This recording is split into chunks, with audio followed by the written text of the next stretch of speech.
শীতকাল, জলপাই সিজন চলছে। এখন কিন্তু বাজারে প্রচুর পরিমাণ জলপাই পাওয়া যাচ্ছে, তাই আমরা যারা জলপাই আচার পছন্দ করি, রুটি, পরোটা, খিচুড়ির সাথে এই জলপাইটি আচার খেতে অনেক বেশি মজা লাগে। তাই আমি আপনাদের সাথে আজকে জলপাই আচারটি শেয়ার করতে চলে আসলাম। আসসালামু আলাইকুম। সহজ রান্নাবান্না থেকে সকলকে জানাই স্বাগতম। সহজ রান্নাবান্না মানে কঠিন রান্নাগুলোকে সহজভাবে উপস্থাপন করাই আমার কাজ। আমি প্রথমে আপনাদেরকে জলপাইটি দেখিয়ে নিচ্ছি আমি কিভাবে কেটে নিয়েছি। আমি এভাবে করে কেটে নিয়েছি। অবশ্যই আপনারা স্টেপ বাই স্টেপ ফলো করবেন, তাহলে আপনার জলপাইটি দীর্ঘদিন ভালো থাকবে।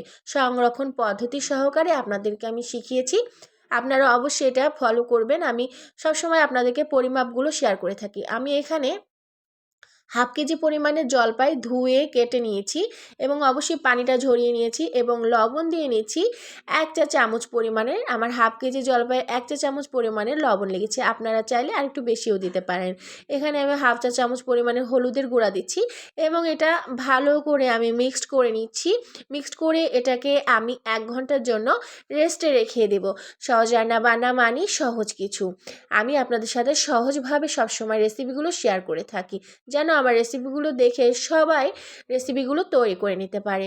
আমি এখানে নিয়ে নিয়েছি 5 ফোড়ন এবং নিয়ে নিয়েছি আস্ত ধনিয়া এবং এর সাথে নিয়ে নিচ্ছি শুকনা মরিচ এবং আমি তাওয়া গরম করে এগুলোকে ভেজে নেব, মানে টেলে নেব। এভাবে আমরা আস্তে অল্প হিটে এটাকে টেলে নেব। টেলে নিয়ে আমরা একটি হামালদিস্তার সাহায্যে এটাকে গুঁড়া করে নেব। আপনারা যদি আমার রেসিপি যদি ভালো লাগে, লাইক, সাবস্ক্রাইব, কমেন্ট, শেয়ার করে আমার চ্যানেলের সাথেই থাকবেন। আর রেসিপির ফিডব্যাক দিতে অবশ্যই ভুলবেন না। আমি একটি হামালদিস্তা নিয়ে নিয়েছি। হামালদিস্তার সাথে আমি গুঁড়া করে নিচ্ছি। আপনারা চাইলে গ্রাইন্ডার কিংবা পাটা পোতায়ও এটা করে নিতে পারেন। এটা আমি একটু দানাদার রাখবো, এর জন্য আমি এটার সাহায্যে করে নিচ্ছি। আপনারা দেখে বুঝে নিতে হবে আমি কেমন করে গুঁড়া করে নিয়েছি। দেখুন একটু দানাদার রয়েছে। আপনারা যদি ফেসবুক থেকে আমার ভিডিওটি দেখেন, ফলো দিয়ে আমার চ্যানেলের সাথেই থাকবেন। আমি এখানে আস্ত রসুনের কোয়া নিয়ে নিয়েছি। এখানে টোটাল রসুন নিয়ে নিয়েছি আমি 3টা এবং অর্ধেকটা আমি আস্ত দিয়েছি এবং অর্ধেকটা আমি থেতো করে নিয়েছি। এবারে আমি 1 ঘন্টা আগে যেটা আমি রেস্টে রেখে দিয়েছিলাম সেই জলপাইটা এর ভেতরে আমি দিয়ে নিয়েছি। অবশ্যই যে পানিটা বের হবে সেই পানিটা আপনাদেরকে ফেলে দিতে হবে।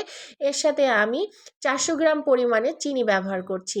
আপনারা আপনাদের টেস্ট বাট অনুযায়ী চিনিটা ব্যালেন্স করে নিতে পারেন। এখানে আমি কালারের জন্য আরেকটু হলুদ ব্যবহার করলাম। এখানে একটি ভালো রাখার আচার দীর্ঘদিন সংরক্ষণে রাখার একটি মেডিসিন ব্যবহার করলাম, এটার নাম সোডিয়াম।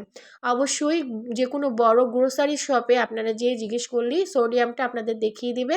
এটা দিলে আচার কোনোভাবেই ফাঙ্গাস কিংবা ছত্রাক পড়বে না। এটাতে আপনার আচার ভালো দীর্ঘদিন ভালো থাকবে। আর যদি রোদের ব্যবস্থা থাকে অবশ্যই রোদ দিয়ে দেবেন। আমি এখানে টালা জিরা ব্যবহার করেছি 1 চা চামচ এবং 5 ফোড়ন ব্যবহার করছি। যে মিশ্রণটা আমি মশলাটা তৈরি করে নিয়েছি ওটা ব্যবহার করে নিয়েছি 1 চা চামচ এবং শেষে আমি এটাকে আবার দিয়ে নেব। ঢাকনা দিয়ে ঢেকে এটাকে আস্তে আস্তে করে আমরা রান্না করে নিব। যখন এরকম কালার চলে আসবে তখন আমরা বুঝে নেব আমাদের এটা তৈরি হয়ে গেছে। আজকে তাহলে এ পর্যন্তই। সবাই ভালো থাকবেন। আল্লাহ হাফেজ। রেসিপি সংক্রান্ত প্রশ্ন থাকলে কমেন্ট বক্সে জানাতে পারেন।